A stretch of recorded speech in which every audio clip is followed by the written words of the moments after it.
Hello everyone, कैसे हैं आप सब। Welcome to my channel steno tubers. आपका बहुत बहुत स्वागत है। तो आपकी तैयारी बहुत ही अच्छी चल रही होगी। मैंने सारे स्ट्रैटेजी की वीडियोस अपलोड कर दिए हैं, कुछ को छोड़कर। तो मैंने सोचा क्यों ना स्किल टेस्ट के बारे में आपको थोड़ी इन्फॉर्मेशन दी जाए। कुछ बच्चे होते हैं जिनको स्किल टेस्ट का बिल्कुल भी आइडिया नहीं रहता कि स्किल टेस्ट क्या होता है, कि आफ्टर सीबीटी क्या स्किल टेस्ट में करना क्या होता है, उसमें कैसे प्रिपरेशन करनी होती है, क्या टाइम मिलता है, कहाँ कब जाना होता है, कैसे डिसाइड होता है, या एरर परसेंटेज किस बेसिस पर एसएससी स्किल टेस्ट लेती है, किस बेसिस पर स्टूडेंट्स क्वालिफाई करते हैं। तो इन सब कुछ बेसिक चीज़ों की जानकारी कई बच्चों को नहीं होती है। और कभी कभी ऐसा भी होता है कि हमें कुछ पता भी होता है और कुछ नहीं पता होता है। तो इसी टॉपिक पर आज मैंने वीडियो बनाया है जिसका नाम है व्हाट इज़ स्किल टेस्ट।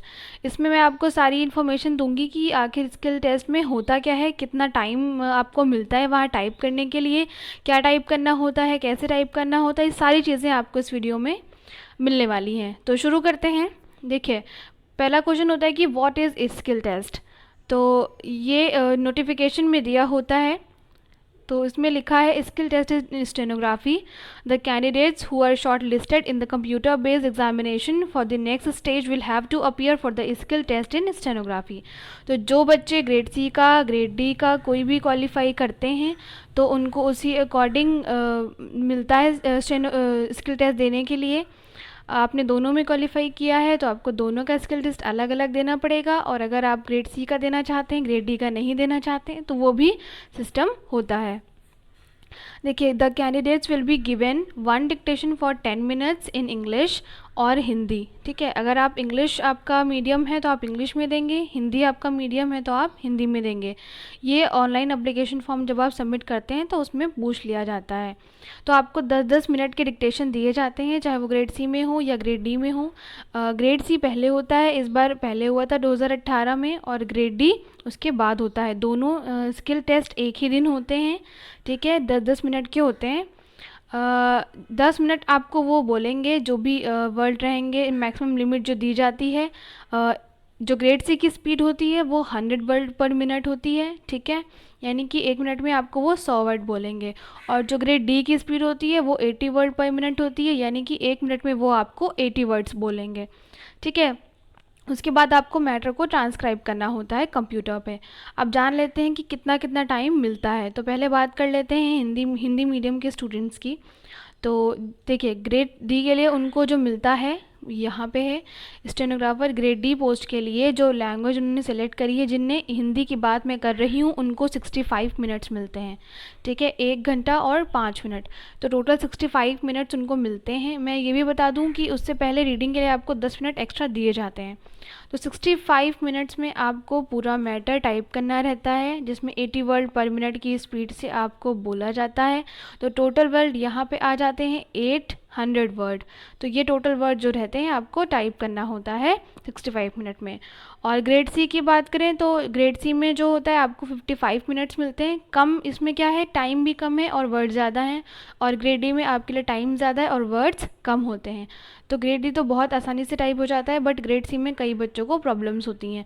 तो इसमें 55 मिनट्स में आपको 1000 वर्ड्स को टाइप करना होता है कंप्यूटर पे। अब बात कर लेते हैं इंग्लिश मीडियम के स्टूडेंट्स की। तो ग्रेड डी के लिए उनको मिलता है 50 मिनट्स, वर्ड सेम रहते हैं।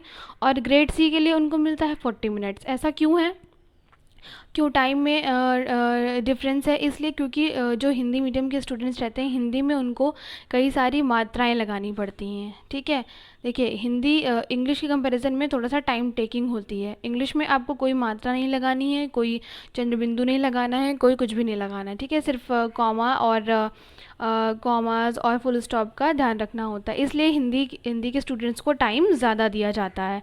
ठीक है, और अब बात कर लेते हैं एरर परसेंटेजेस की।